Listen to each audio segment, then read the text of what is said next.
Hi! I love different versions of the Cinderella story, especially from around the world.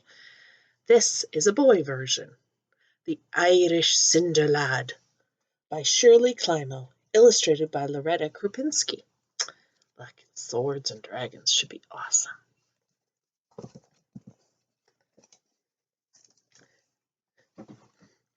In Ireland in the old times there lived a lad named Beckon.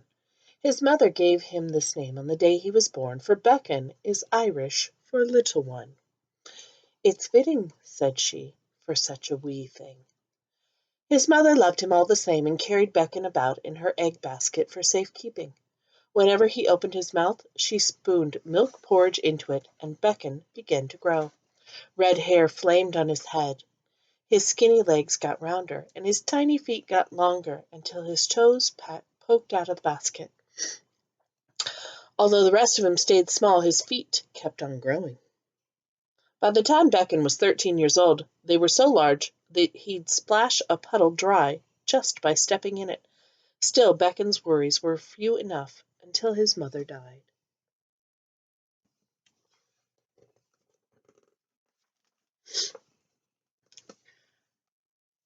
Let's see. His father was a peddler and often away, selling needles and pins and bringing back whatever was needed. To Beckon's astonishment, one evening he came home with a new wife and her 3 nearly grown daughters. "Now you've a mam again, and 3 big sisters besides, to watch out for you," his father explained. Watch they did. All 3 sisters spied on him, and if anything went amiss, they shrieked, "Blame little Bigfoot!" for that is what they called him. "We'd be better off without that good-for-nothing boy," said their mother.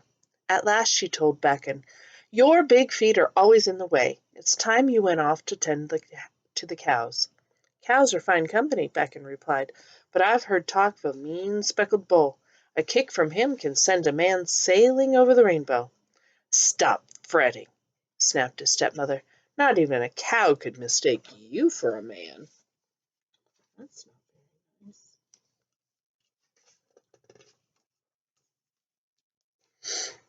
So Beckon became a herd boy. Each day at sunup he led his father's 3 cows up the hill to graze on purple clover. At sundown he brought them home again. In between he sat under an oak tree and kept a sharp eye out for the speckled bull. One misty morning Beckon heard a bellow louder than a thunderclap. Rocks rattled down the hill, cows galloped about in circles, and Beckon scampered up the oak tree. When he dared to look, it was right into the angry eyes of an enormous bull. The creature's face was white, but splashed with rusty red like the freckles on Beckon's nose. The hoofs were big and broad like Beckon's feet. He twitched his long tail and pawed the ground, ready to knock down the tree and the boy with it. Quickly, Beckon stretched out his hand and scratched him behind the ear, in the place that cows like best. "We could be cousins, you and I," said Beckon, jumping down, "for we look to be patched together from the same odds and ends." The bull lowered his head with the wicked curved horns, but instead of tossing Beckon, he nuzzled his cheek. From that moment the bull and the boy were fast friends. Beckon told of his troubles while the speckled bull listened, chewing thoughtfully. See the bull down there?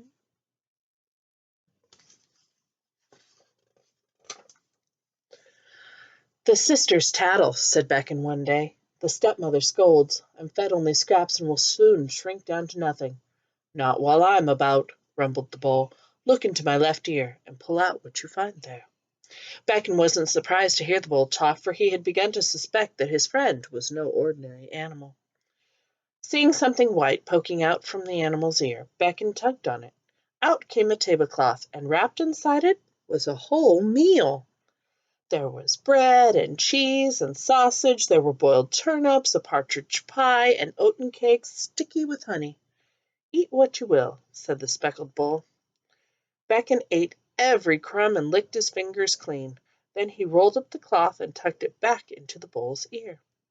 Each day thereafter, Beckon had a noontime meal fit for a chieftain. Each evening he turned down the crust of bread his stepmother set out for his supper. "That boy's filling his stomach some way," the woman told her oldest daughter. "Tomorrow hie yourself up to the pasture and find out how." The girl did just that, hiding behind a bush to watch Becken while he watched the cows. At midday the speckled bull arrived. She saw Becken pat him, put a hand to his ear, and pull out a feast. "The bull is feeding Becken," she whispered to her mother that night. "I saw it." "Then we shall butcher that old speckled bull," declared the mother. "He'll make a grand stew for us." Eyes closed, Becken nodded on the hearth, but his ears were open, and he heard every word that was said. At the first light of day he ran to warn his friend.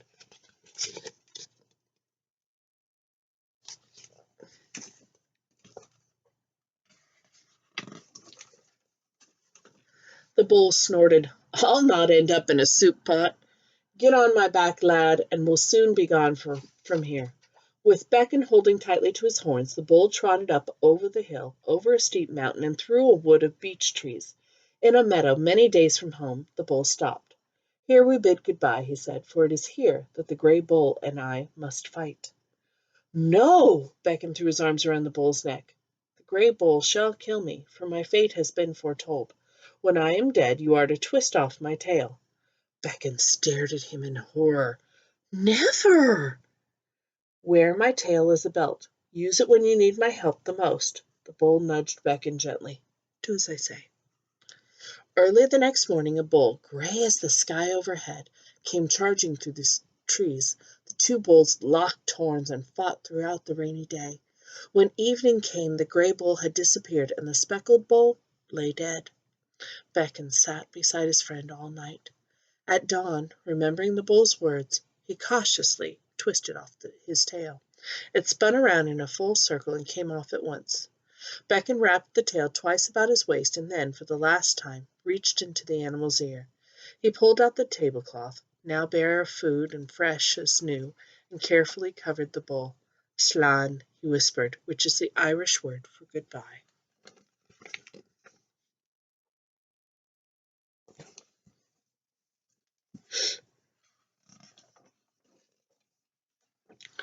Alone, Becken continued his journey, walking down a rocky ridge and into a valley. The stones cut his bare feet, and he was grateful when a gentleman on horseback offered him a ride. "Where are you bound, lad?" the man asked. Becken shrugged. "I'm going anywhere at all." "You could come along with me," the gentleman suggested. "I am in want of a cowherd." "Herding is what I do best," Becken answered. "I've this horse, 3 cows, 4 sheep, and a donkey, and all of them good-natured. What's bad-tempered is on the other side of my wall, an aarhawk." "A giant?" Becken exclaimed. "I'd like to see one." "Take warning," the gentleman waggled his finger. "My last herd boy, a lad far bigger and stronger than you." Although he knew quite well what was meant, Becken said at once, "I'll have the job anyway, if it please you."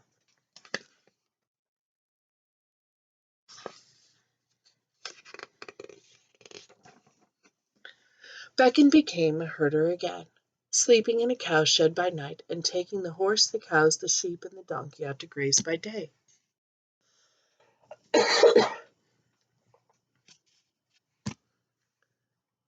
When they had chomped and chewed up everything in the gentleman's field, Becken climbed the stone wall to see what grew on the other side. Before him spread acres of grassy meadows and orchards of apple trees bowed with fruit. Becken knocked stones from the wall until it was low enough for the animals to step over. "Help yourselves," he told them. "The aarhawk has so much he won't mind sharing." Then Becken climbed a tree to pick an apple for himself. "Got you!" a voice bellowed.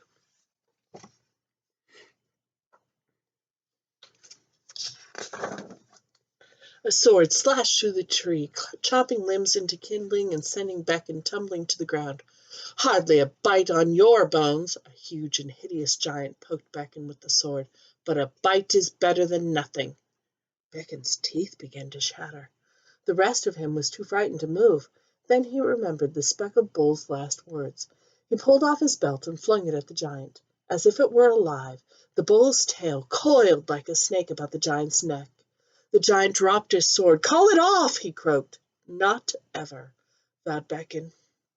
"Not," his eyes fell on the giant's shiny buckled boots, "until you give me those boots."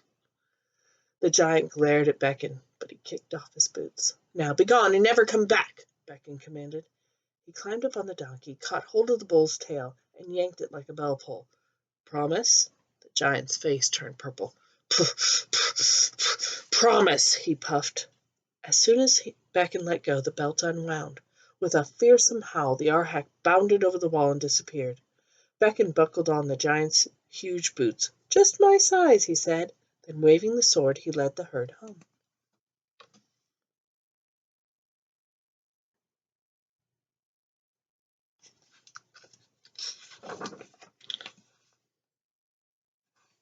Sometime later, the gentleman told Becken, "Stay home with the cows today. There's trouble coming to the town of Kinsale."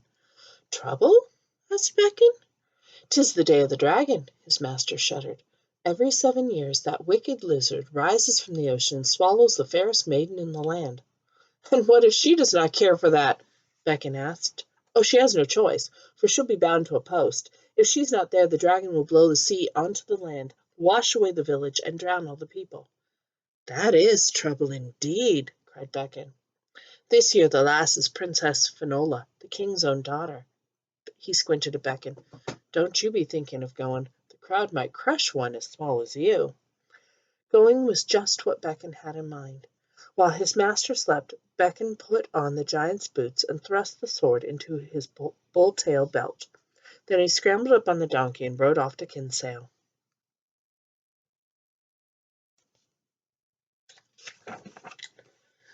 Becken spied the king's castle first, for it was perched high as on a headland above the blue-green sea. As he trotted down the hillside into town, Becken saw carts crowding the shore and a girl tied to a post at the water's edge.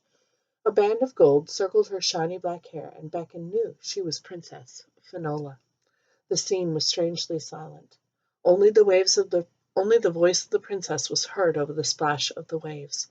"Will no one help me?" she pleaded. People looked away from her. Some hung their heads, but none moved. "I shall!" cried Becken, sliding from the donkey. "Let me sharpen my sword on that dragon. I'll—" "Look behind you!" the princess screamed.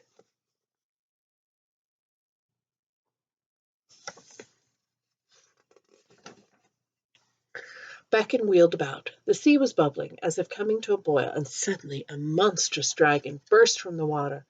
Flames flashed from its mouth, and its barbed tail churned the waves to a froth. Scales plated its body like armor, and the nails on its toes were sharper than daggers. Becken raised the giant's sword with trembling hands. "Beware, serpent!" he shouted, and the battle began. "Ooh!" moaned the crowd as the dragon almost caught Becken in its claws. "Bravo!" cried the princess as Becken's sword drew blood. But the creature acted as if the strikes from the sword were pinpricks. By afternoon, Becken was so tired he could hardly lift the blade. Grasping his belt instead, he hurled it at the dragon. The bull's tail wrapped itself around the fiery jaws, tying them shut. The dragon snorted and heaved, but each move tightened the belt. Soon only two thin streams of smoke curled from its nostrils. With a sizzle, the monster sank beneath the waves, taking the tail of the speckled bull down with it.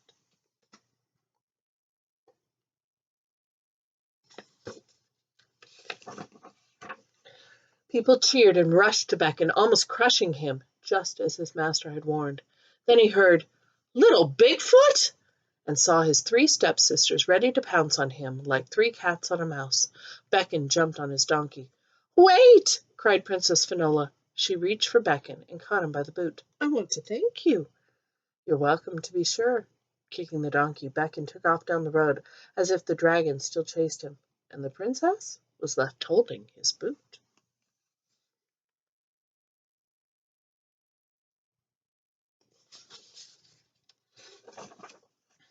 The next day Becken took his herd to pasture just as always. But now he only had one boot. His bull-tail belt was gone forever, and the tip of the giant's sword was bent like a fishhook. Becken dug a hole and buried the sword under an apple tree. "That's the end of it all," he said. But it wasn't. Princess Finola still had the other boot, and she was determined to find its owner. "I'll marry the one whose foot fits this boot, and none other," she insisted. "It was he and he alone who saved me from the dragon." The king sent a royal messenger to criss-cross the country from sea to mountains with orders to find the owner of the boot. Many wished to wed the pretty dark-haired princess. Soldiers and sailors, fishermen and farmers, all tried on the shoe. Some stuffed the toe with sawdust, others used sheep's wool, and more than a few wore layer upon layer of thick knitted stockings. Still, the boot was too big for any of them. "'Tis giant's size," they grumbled.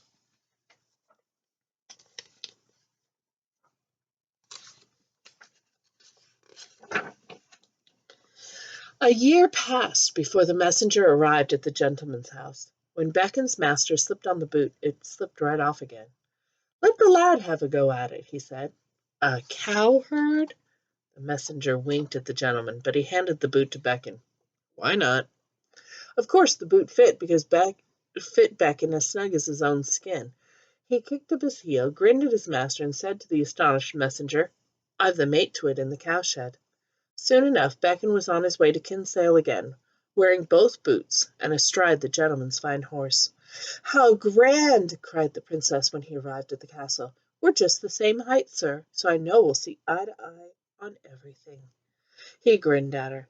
"You can call me Beckon," he said, "for that's what my mother named me."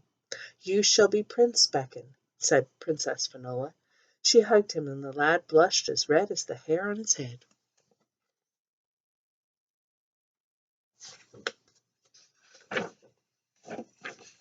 The end.